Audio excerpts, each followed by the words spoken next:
In this lesson, we'll learn to build atoms, one electron at a time.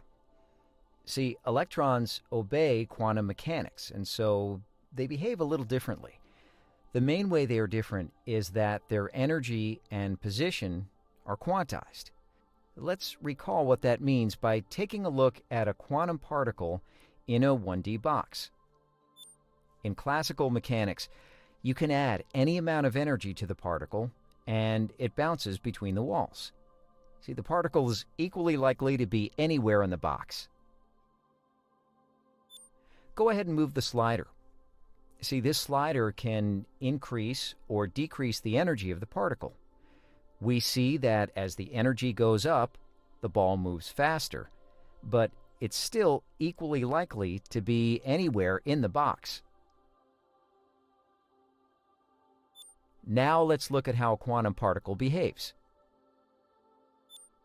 In a quantum system, the particle's energy and position are quantized. This means that they can only take specific values. Everything about the quantum particle is described by the wave function psi. Now, we can't describe the exact position of a quantum particle, so instead, we describe the probability of finding it at a given position. The probability is given by psi squared.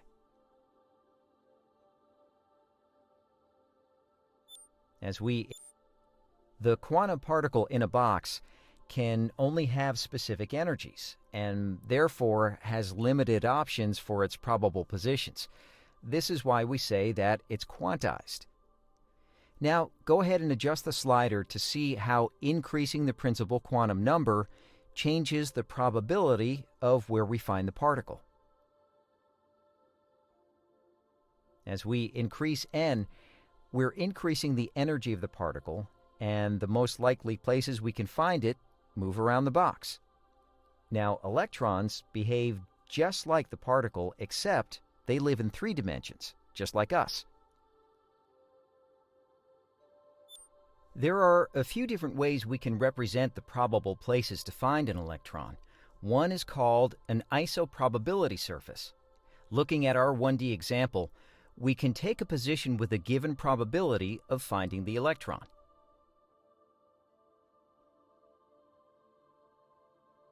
We can move from 1D to 3D and define the surface over which the probability of finding the electron is the highest. The probability of finding the electron anywhere on this sphere is the same, and so we call this representation an isosurface. We can draw an isosurface for any probability. The shapes of the orbitals will be a little different since it's not a particle in a box, but a particle orbiting the nucleus. Now let's look at the atomic orbitals for hydrogen. You are looking at the surface diagram for the 1s atomic orbital. You can bring it towards your head for a closer look, or rotate it around to, get a better feel for it. You are looking at the surface diagram for the 1s atomic orbital. You can bring it to you. This is the surface for which the probability of finding the electron anywhere on this sphere is the same. This is the surface for which the probability of finding the electron within is 99%. We can also look at other surfaces, such as the surface with the highest probability of finding the electron. Here's a representation of the probability called a radial density plot to help you keep track of where in probability space you are. The radial density plot also has toggles at interesting positions so you can view the isosurface for that probability.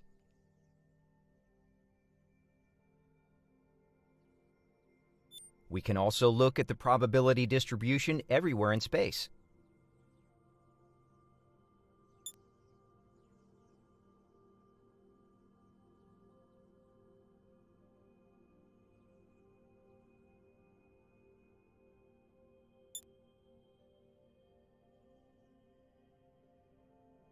Another way to look at an atomic orbital is to look at the dot diagram. Go ahead and toggle to this view. See, this shows visually the probability of finding the electron anywhere in space rather than just a surface. Where the dot density is higher, the probability is higher. The dot diagram is useful as it lets you see the internal structure of an orbital easily, which will be important later on in this lesson.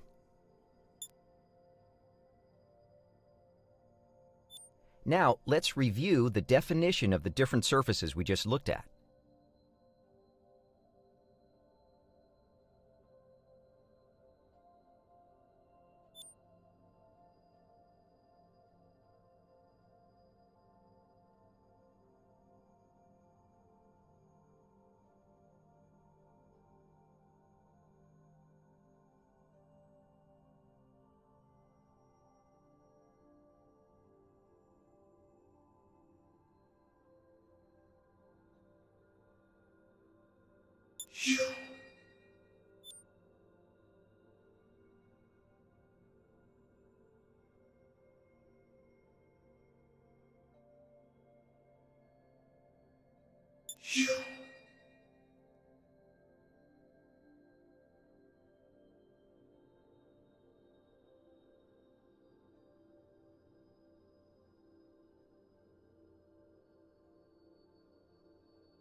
Okay, now that you have the basics down, let's take a deeper look at these orbitals.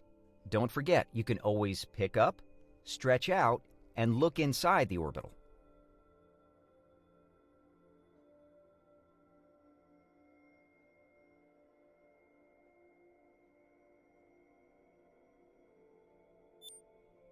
Each atomic orbital is described by 4 quantum numbers: n, l, m sub l, and m sub s. Over the course of the next few minutes, we're going to learn about them and how they're related. The quantum numbers affect each of the elements we've just seen: psi, the surface diagram, and the radial density plot. So don't forget to look around at each element as you explore the quantum numbers.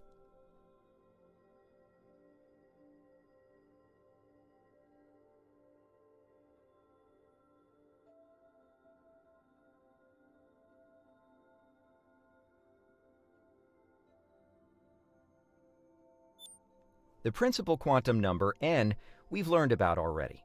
Explore this slider to see how it behaves in 3D while I tell you more about it.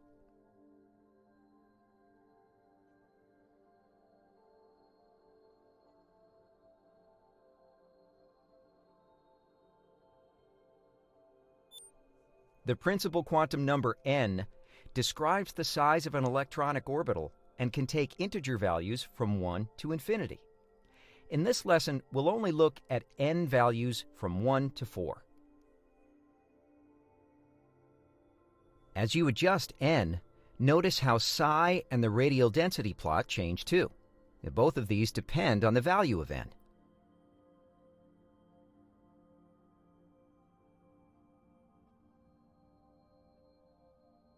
Let's take a look at the n equals 2 orbital by moving the n slider to n equals 2. The orbital for n equals 2 is larger than the orbital for n equals 1. There are other differences too. Change the surface selector to the dot diagram, and let's look inside the orbital. Grab the orbital and take a look inside the dot diagram. Can you see the local maxima inside the orbital? Looking at the radial density plot, can you show me where this surface is coming from?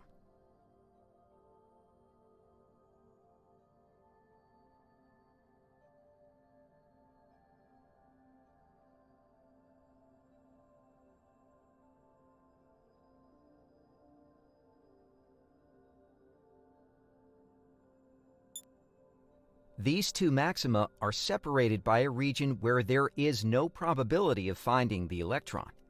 Because this region is spherically symmetric, we call this a radial node. The total number of nodes in an orbital are equal to n minus 1. So for the n equals 2 orbital, we'll only have one node, and it's a radial node. Can you touch the node in the dot diagram? We can also visualize the node on the dot diagram. Can you place the surface representing the node in the dot diagram? Take a look inside the n equals 3 orbital and see how many nodes you can find.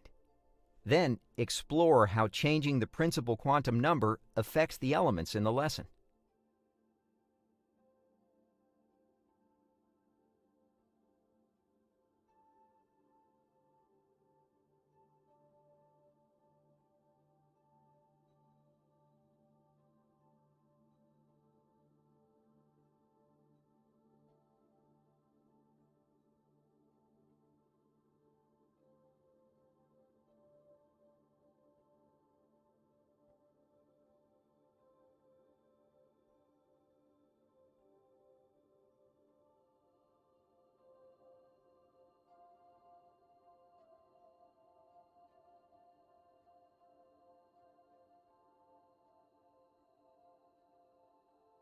Match the orbital with its quantum number configuration to continue.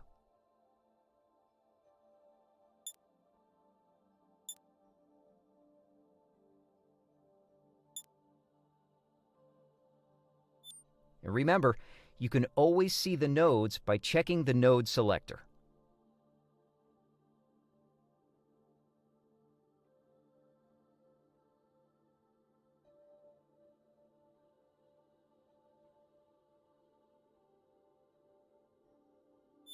Notice that you have a new slider. This lets you change the value of the second quantum number, the angular momentum quantum number, L. The angular momentum quantum number determines the shape of the orbital. L can only take values from 0 to n-1. Change the n to a value of 2, and let's take a closer look. When describing atomic orbitals, we use the principal quantum number followed by the letter which designates the orbital shape. Orbitals with L equals 0 are spherical and are called s orbitals. The orbital with n equals 2 and L equals 0 is called a 2s orbital. The 2 for the principal quantum number and the s to denote the value of L. Orbitals with L equals 1 are called p orbitals. The orbital with n equals 2 and L equals 1 is called a 2p orbital.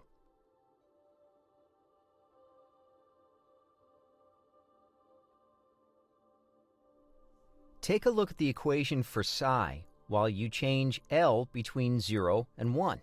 The reason that the s orbital is spherical while the p orbital is not is because the s orbital does not depend on any angles, while the p orbital does.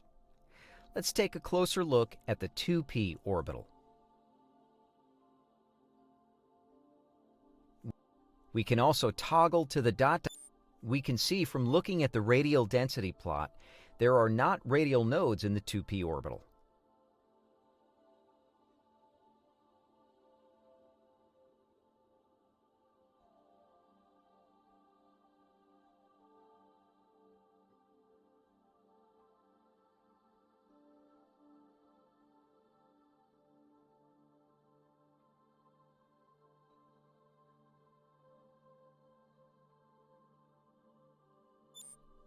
Take a look at the equation for psi while you change L between 0 and 1. The reason that the s orbital is spherical while the p orbital is not is because the s orbital does not depend on any angles, while the p orbital does. Let's take a closer look at the 2p orbital.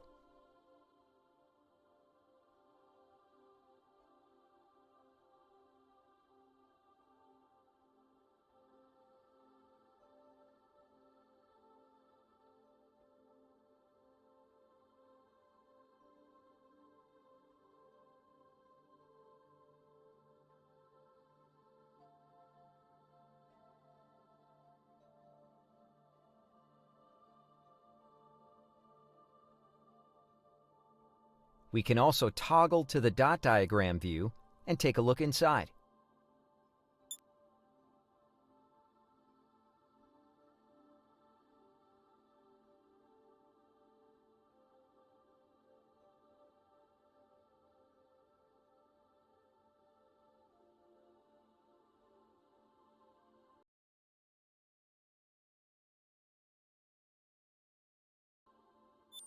While there are not any radial nodes for this orbital, there is an angular node. An angular node is defined by a plane or a cone for which there is zero probability of finding the electron. In the case of the 2p orbital, the angular node is what gives the orbital its dumbbell shape. The angular node cuts right through the middle of the orbital. Can you place the angular node in its correct position in the dot diagram? The number of angular nodes is equal to the value of L, and is the reason that L determines the orbital shape. Go ahead and look at the different combinations of N and L. You'll notice that when you move N to 3, you can now create an orbital for L equals 2. These are called d orbitals. These orbitals have 2 angular nodes.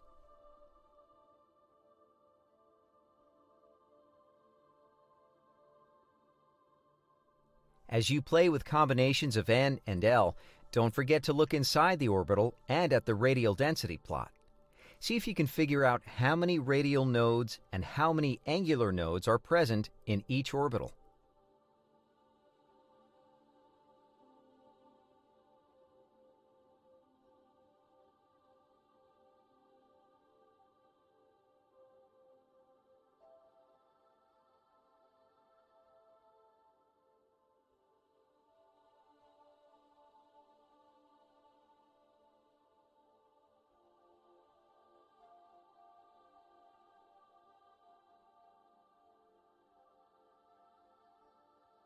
Match the orbital with its quantum number configuration to continue.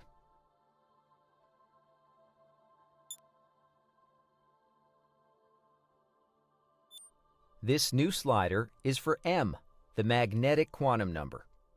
The magnetic quantum number specifies onto which axis the angular momentum of the electron is projected.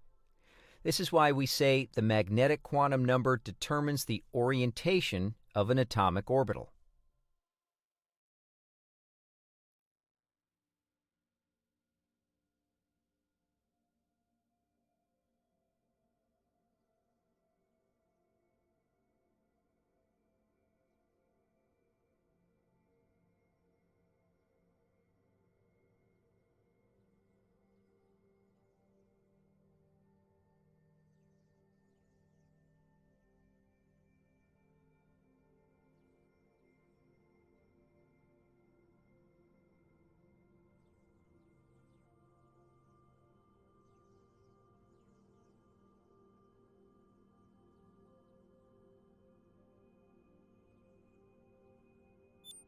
M sub L can take values ranging from negative L to positive L. For n equals 1 and L equals 0, M sub L can only take a value of 0. Set n equals 2 and L equals 1 to take a closer look at the magnetic quantum number.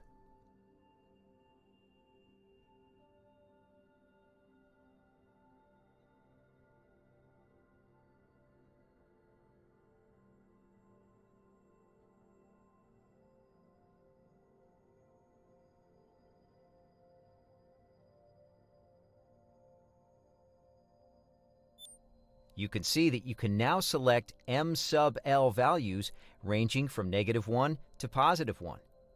Look at the different values of M sub L. Do you notice that while the shapes are the same, the axis they are oriented along changes? One p orbital for each axis we have, x, y, and z. This is why we say that the magnetic quantum number tells us the orientation of an orbital. Let's see how M sub L affects d orbitals. Move the n and L sliders to the correct values to take a look at the d orbitals.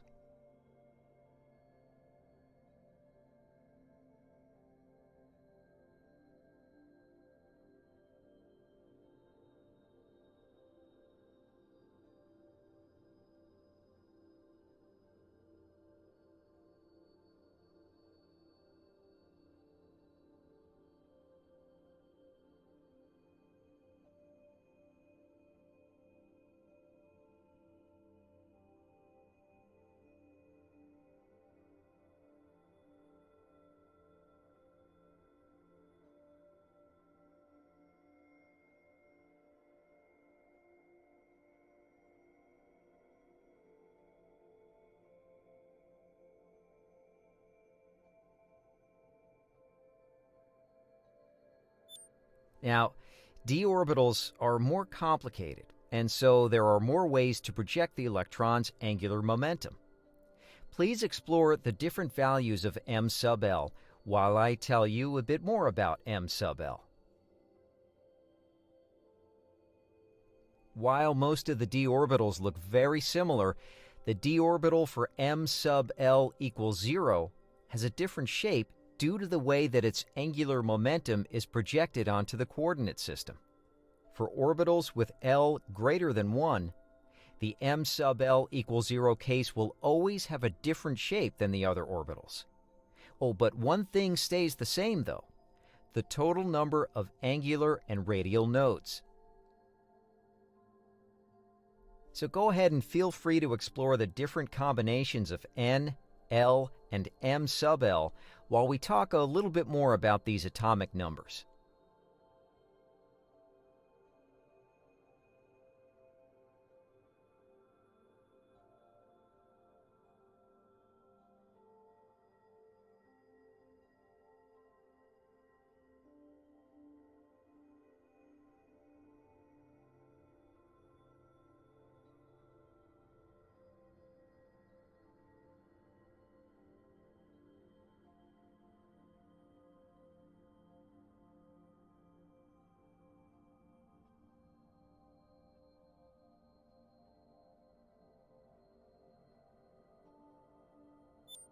Now that we know how n, L, and m are related, we can determine how many orbitals there are for a given value of n.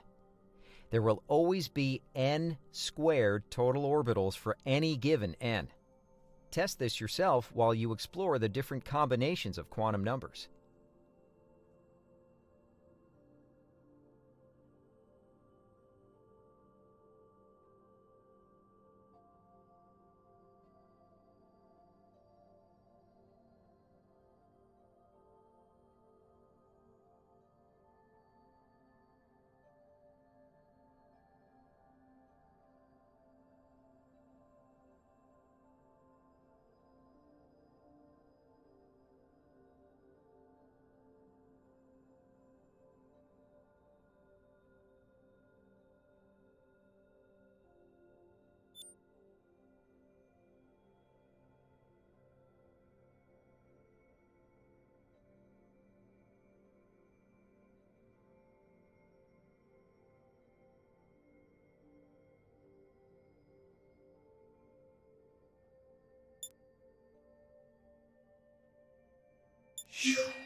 You have a new slider.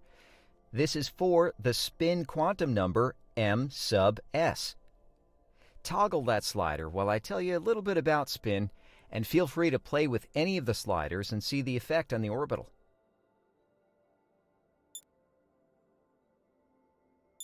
The spin quantum number tells us about the spin state of the electron itself.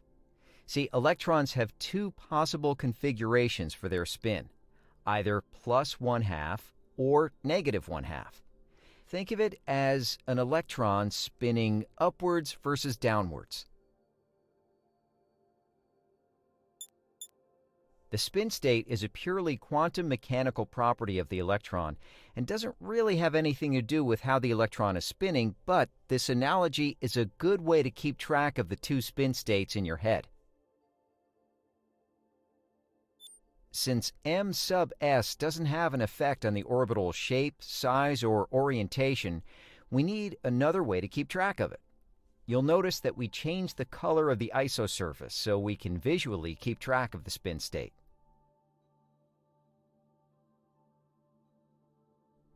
We'll use a new representation of the set of quantum numbers to help us keep track, the electron energy diagram.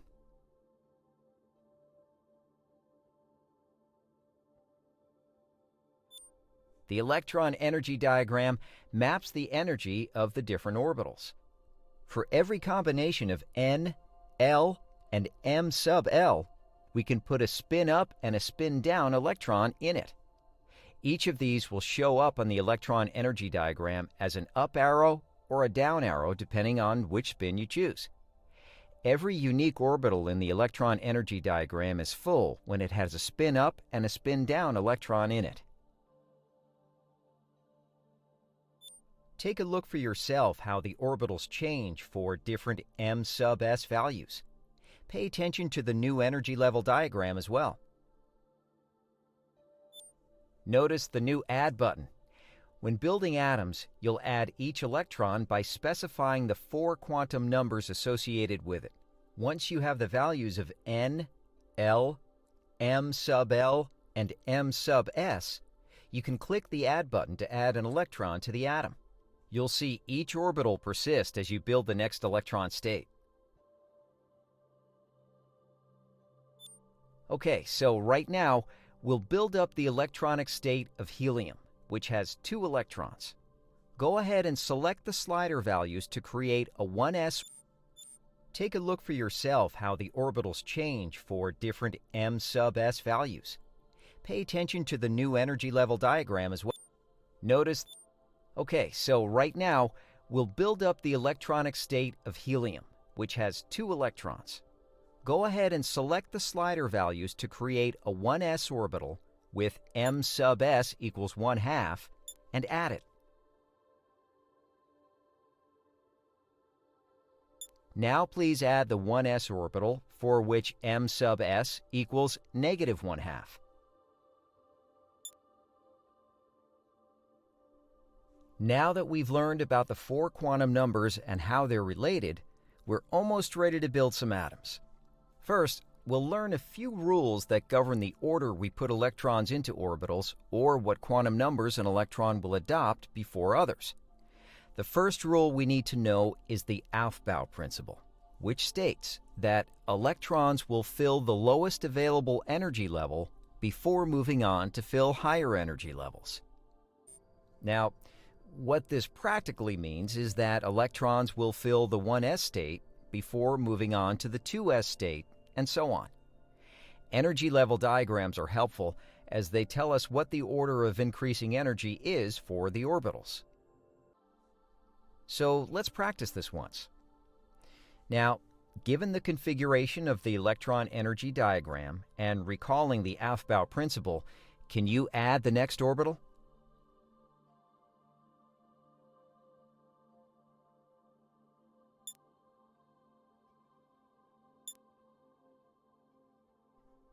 The second rule to remember tells us what we mean by filling an orbital. This is the Pauli exclusion principle, which states that each electron is defined by a unique set of the 4 quantum numbers. In other words, every electron in an atom is defined by its own set of the 4 quantum numbers, and no 2 electrons can share the exact same 4 quantum numbers. Practically, this tells us that every combination of n, L, and m sub L and m sub s can hold 2 electrons, one with m sub L equals +1/2, and one with m sub s equals -1/2. This also tells us how many electrons each type of orbital, s, p, d, and f can hold: 2, 6, 10, and 14. Look at the energy level diagram to see an example of every orbital being filled to capacity. This is the electronic configuration for zinc. The second rule to remember tells us what practically this tells us that every combination of the second rule to remember practically this tells us that every combination of n, L, and m sub L and m sub s can hold 2 electrons, one with m sub L equals +1/2, and one with practically this tells us that every combination of n, L, and m sub L and m sub s can hold 2 electrons, one with m sub L equals +1/2, and one with m sub s equals -1/2. This also tells us how many electrons each type of orbital, s, p, d, and f, can hold: 2, 6, 10, and 14. Look at the energy level diagram to see an example of every orbital being filled to capacity. This is the electronic configuration for zinc. So let's practice this once. Given the configuration of the electron energy diagram and recalling the Pauli exclusion principle, can you add the next electron?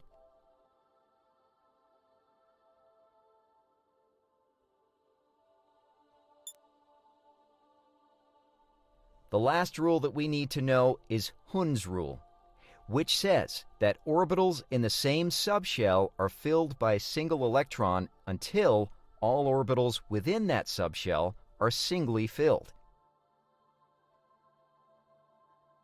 As an example, we look at nitrogen, where we fill each of the p orbitals with a single electron before filling any single p orbital with a second electron. This is Hund's rule. Let's practice this once. Given the configuration of the electron energy diagram and recalling the Aufbau, Pauli exclusion principle, and Hund's rule, can you add the next electron?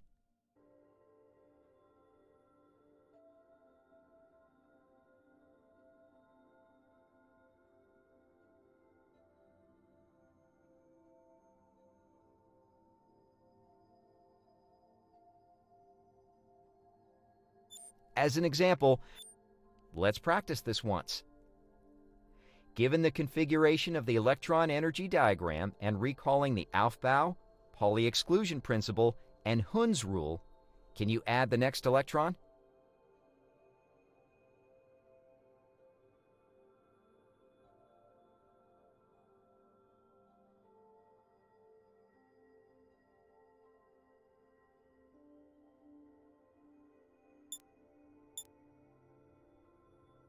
Let's start building atoms. We'll start with an important one: carbon.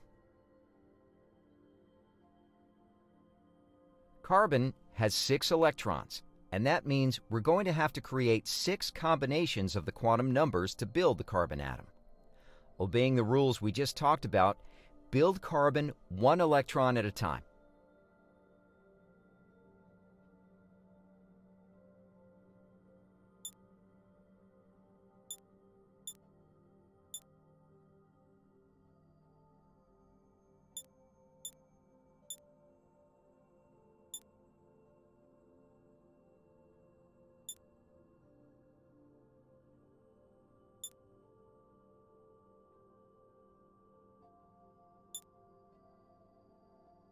Great job!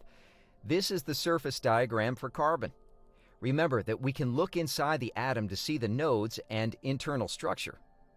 Well, you've completed the lesson and are now free to build other atoms and look at individual orbitals in more detail.